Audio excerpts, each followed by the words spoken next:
Yan, binanatan na. Binanatan na ni paring Victor. Binanatan na. Ayun ko agad Ayan. tong loko na pusit na to ah. Ay, isang buo, pre. Talagang hindi mo. Hindi ko hiniwa pre. Isang buo talaga. Hindi mo pala hinati, oh. Hiwa. Wala Sabaw na pusit. Nagalaw pa. nangigigil ako nito kahapon. Nagigigil ka. Lagyan mo ako, pre. Sige. Ito. Oh, ayos ba yan? Oo. Ako nagugas Malapit. ng kahapon. Estranghero talaga to si... Anong gusto mo? Ayan, kahit ano dyan. Ito. Ano yan? Ulo. Pwede na yan. Oh, yun. Laki. Oh. Mamaya na yung sabaw. 40 inches ba naman? Itim yung sabaw kasi may pusit. Nilagyan mo kasi ng pusit. Ayan. Ano yung sabaw? Dito na yung sabaw. Ibuhos mo na yung sabaw dito. Guys, ito yung kanin namin, oh. Kaning sunog. Sunog. Sunog yan, sunog, oh. Yun, minuhos na. Kulay itim, pre, yung yung sabaw. May kasamang use oil eh. May kasamang yung sabaw. Ilan naman tayo mga driver eh. May daladalang Kainan na. daladalang panchin's oil. Pre, kain. Babanatan na namin to. Hala na to. Baka mabanatan pa ng iba.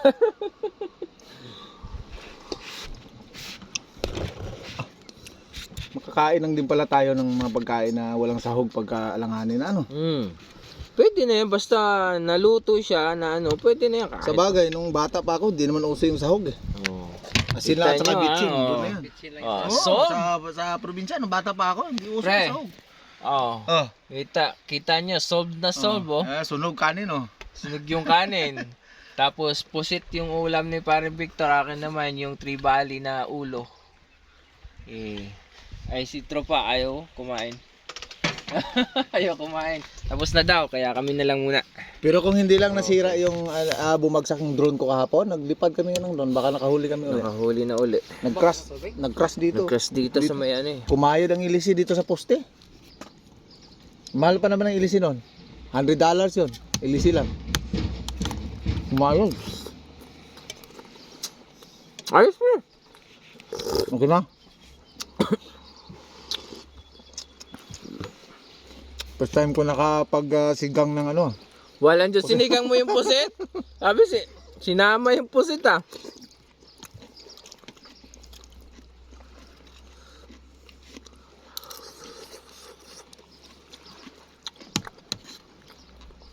Paano ko kaya kainin tong pusit na to? Kailangan na to may tinidor eh. Marami dito kahapon. Dami, Dami. Sobrang dami. Dumating kayo hapon ha? Hindi. Kami pinakauna dito. Mga alas 5 ng umaga. Kahapon? Galing kami doon sa kabila. Ah, Nagbayad nga kami doon, camper. Yung camping site diyan. Hindi pa nga kami nakapaghulog ng bayan namin kasi bangko ang sa ano daw babayaran eh. Ewan ko sa bangko or sa ATM lang. online? Online siguro. Binigyan kami ng account. Mahirap nun, baka sabihin lang, tangina, hanggang ngayon hindi pa nahulugan tong account na to ganito ah. Walang signal dito. Mahirap. Mahina.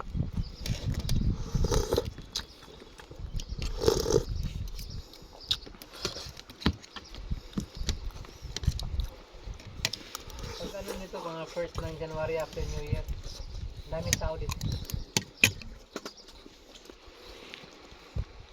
Fishing spot talaga to dito, no? Marami kasi yung mga Burmese, Galing Burma? mga refugees. Natanggap man yun sila ng refugee ng ano? Gira, pag nung nagira yung Myanmar, matagal na ka dito.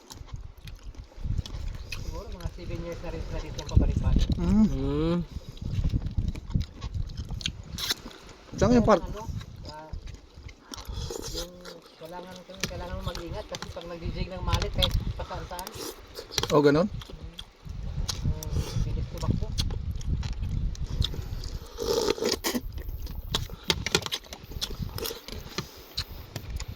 Marami Pilipino dito. Marami kami nakilala kahapon. Daming napunta dito, nagbabangka pa. Babangka, rubber boat pa sila. Ngayon kasi walang tao kasi Boxing Day. Madaming sale ngayon sa mall. Kahapon sarado.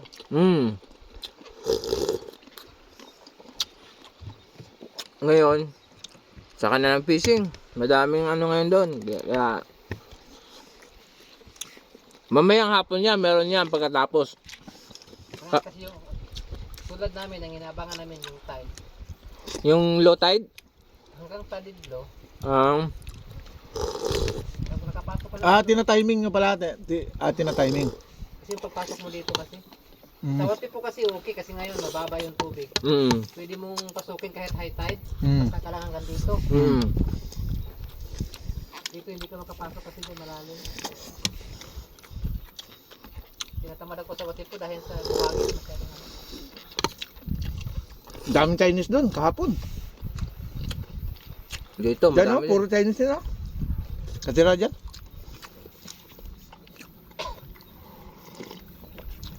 Chinese at saka Cambodian. Parang Cambodian yung naiwan doon sa may unang bahay. Oh, meron dyan. Nakausap namin kahapon. Yung pumunta dito, pre. Yung lagi Matanda. Matanda. Sa itim, Oo. nandyan pa. Nandiyan pa rin. At saka yung isa, yung medyo ano, parang Pilipinong mukha na parang Koreano. Maliit. Yung kahapon dito, yung Okay, maliit. sabi niya, nagpapalipad ka na ano sa salta.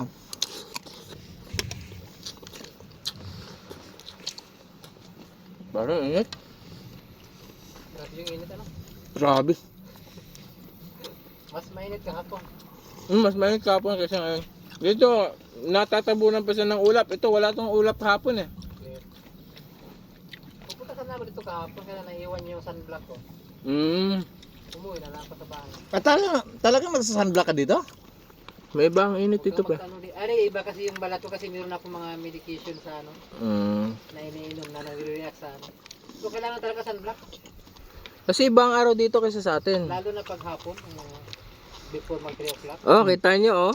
Nakatingin pa sa inyo yun oh. Ang init nila dito, ang baba lang ng degrees niya pero masakit, mangagat. Kasi mahangin. Ah. Hindi mo na ano yung init. Sa atin kasi yung humid mataas. Kaya pala. Kahit walang araw, pawis mo talagang. Oo, kasi parang hindi nakakalabas yung init, no? Sa atin. Dito, gagalaw ka lang dito. Sa atin, gagalaw ka lang, papawisan ka na. Dito, kahit pa maghapo ka na, bihira kang papawisan. Hangin. Yung hangin ay malamig. Yung araw ay mainit. Doon sa atin, yung hangin mainit, yung araw mainit. Mainit. Siguro dahil sa sa kahoy, sa daming kahoy dito. Iba talaga doon sa atin.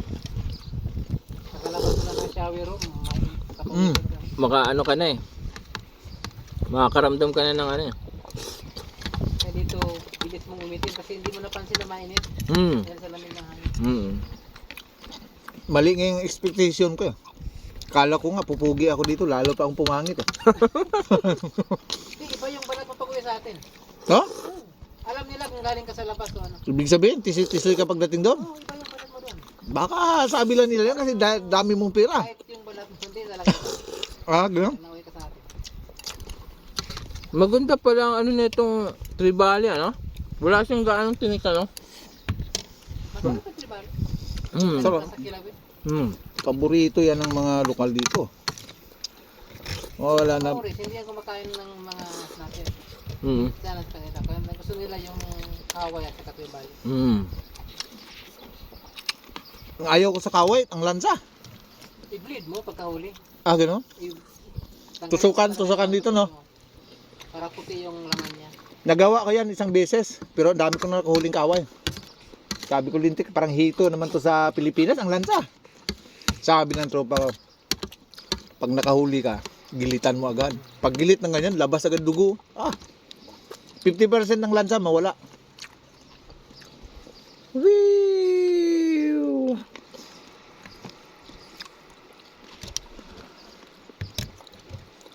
Ano masarap sa kaway? Prito? Pwede. Yung tinula. Tinula. Grabe, ang liit-liit na pusit ng pugitan na to, parang kunat Kana overcook mo. Ganun ba? Ay, oo nga. Kasi simula nung pagdating mo, Nandun.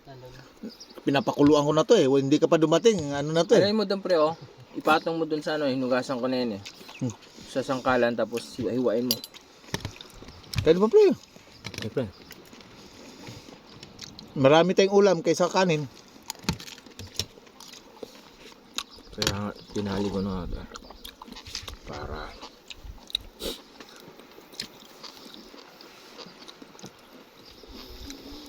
Sulitin na natin kay balik ako ng tao po nito, makulong na naman ako nito ng ilang linggo. Tapos, pagdating at 31, wala namang trabaho, asayas balik. Gusto mo, bumalik ka ulit dito. Abang spot naman tayo. Titingnan ko. PPM kita pag ano. Kasi 1 tsaka 2, ano yun, holiday yun, wala akong pasok. Mm.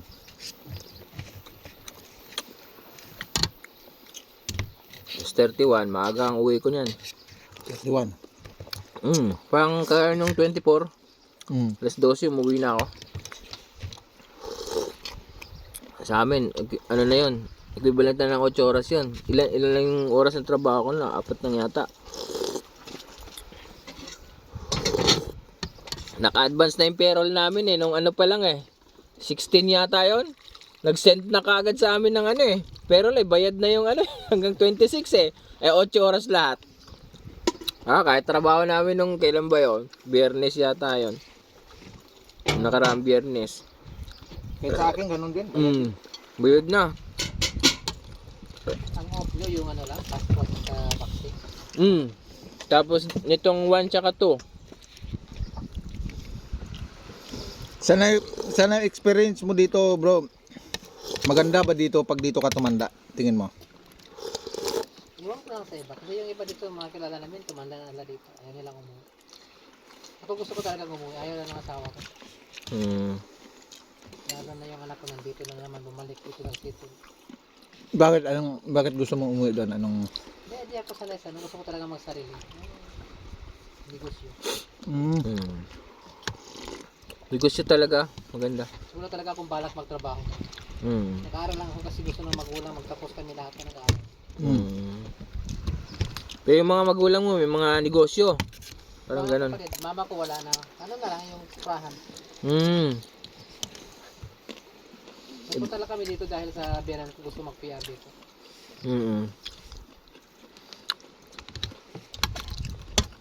Pero marami maganda dito. Ang maganda kasi dito medical.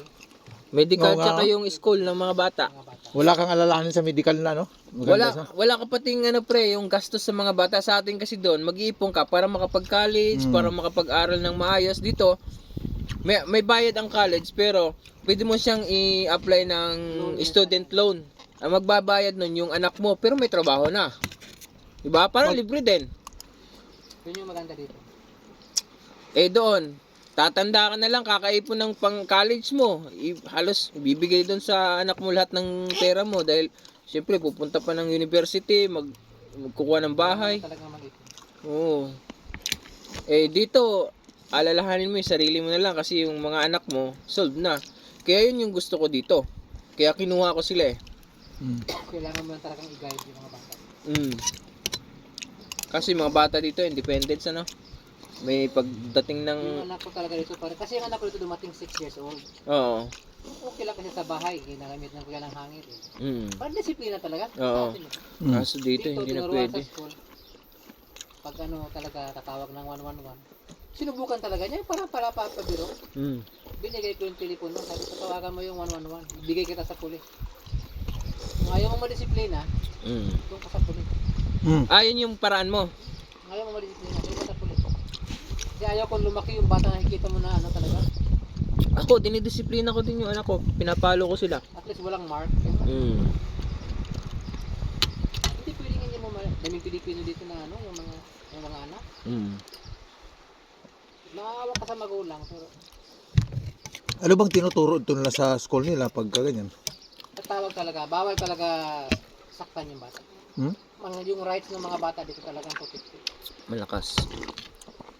Ibig sabihin, pagka lumaki na sila na ganyan, hindi mo na sila kailangan... Kasi nung maliit, kailangan kasi yung bata yung pundasyon. Oo. na may respeto sa magulang. Kasi ako pag pinalo ko yung anak ko, talagang pagka-after niya, kinakausap ko. Pinalambing ko talaga. Oo. Yung, Communication, kasi ano? hindi mo naman papaluin pag walang... Mm. So kung lumaki sila na ganyan, lumalaki sila na ano. Yung iba Huwag mo din paluin na, ano, yung masyadong maliit lang ang dahilan ba. Pag malaki ang dahilan, yun, paluin, tapos kakausapin mo pagkatapos. Sa akin pa naman, isa lang yung anak ko. Talagang, sinabi ko sa kanya talaga, Hmm. ayaw kong makita na yung anak ko, si isa lang eh, sana kung dalawa, may isa pa na ano.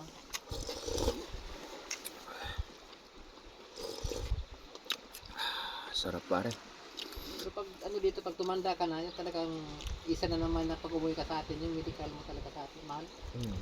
Hindi ba pwedeng dito ka na lang? Anong mangyayari sa'yo dito pagka dito ka na lang? Siguro. Pag nag 65 ka, Ano? kung sana hindi magbago, 65 pension ka na.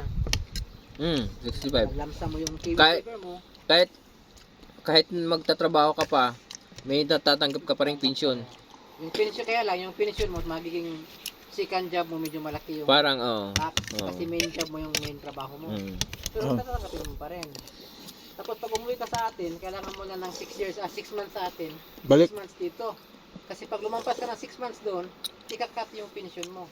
Mm. So balik ka dito. Yung ganyan. Kaya yung iba ginagawa pag winter, umuwi sa atin kasi malamig. Malamig. Mm. Pag summer, balik na naman sila dito. Ano? Ganun lang, pre. Maganda dito pag bata pa talaga. Ang hirap pala dito. Pag nandito ka, kailangan talaga may mag-i-invest ka na sa Pilipinas. Tapos pagka tanda mo, At least meron kang income na may sarili kang, maganda yung bahay mo, maganda yung ano, tapos meron ka, yung titira ka na lang ba na ang babayaran mo lang tubig ilaw. Tapos may pagkakitaan ka. Tatayo ka ngayon ng malaking tindahan sa harap o di na, nasa bahay ka pa rin. Ganun lang. Tapos yung mga bata mo, saka ka umuwi pag graduate na sila. Sige kayo mga anak, kung saan nyo gustong ano, bisitahin nyo na lang ako doon kasi at least lumaki na sila na maayos. Ano na sila. Tapos ngayon, ang isipin mo yung sarili mo. Pagtanda mo, huwag nyo na akong alalahanin dito. Mag-message na. Bi-message na lang ako pagka kailangan ko kayo. Kung gusto nyo bisitahin, bisita kayo dito sa Pilipinas.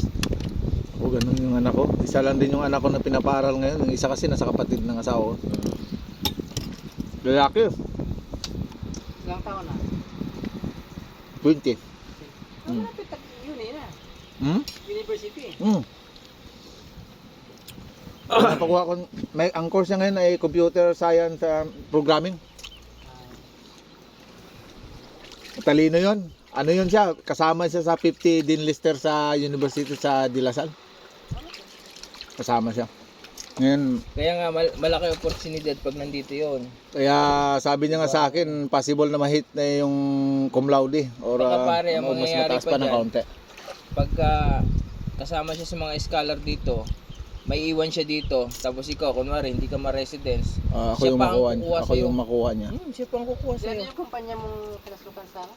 Intergroup. Akin, downer. Malaki yung intergroup. Malaki intergroup ah. Downer yung akin eh. Downer. Sa kanya, Kasama ka sa Downer? Oh. Mas malaki yung loader. Ano siya, yung ano siya ng council. Under kami ng council, nakakontrata kami sa council. Malaking kita. Saan kayo? Tapos, kasama kami sa green list. Truck driver. Sabi ng ako immigration, pagka dating 2 years, apply na agad kayo. Kaso problema yung apply nga yung yung IELTS. IELTS. May IELTS ba kayo? Oo. Oh, meron kami. Kasama kami. Iwan ko lang kung nagbago ha. Hindi, kasama tayo pre.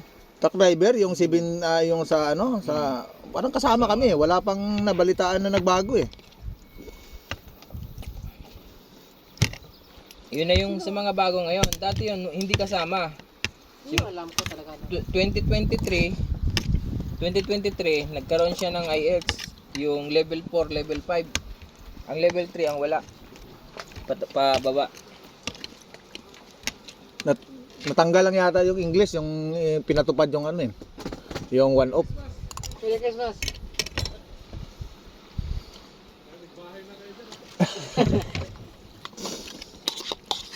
Pinalayas ng asawa. Ito pa, pre. Isa mo Hindi na. ka pala nakain ng sibuyas, pre. Ha? Hindi, pampalasa lang yan, pre. Ha? Gulay yan. Eh, gusto ko nga lagyan nito, eh. Oh. Dahon, ah. Ayaw ko naman pumayag. Baliktad tayo, hindi rin ako nakain ng dahon. Okay, ito natitira. Masarap na yung mag-impake. Set na at pupunta tayo dun sa, ano, backpike. Alis na tayo dito kasi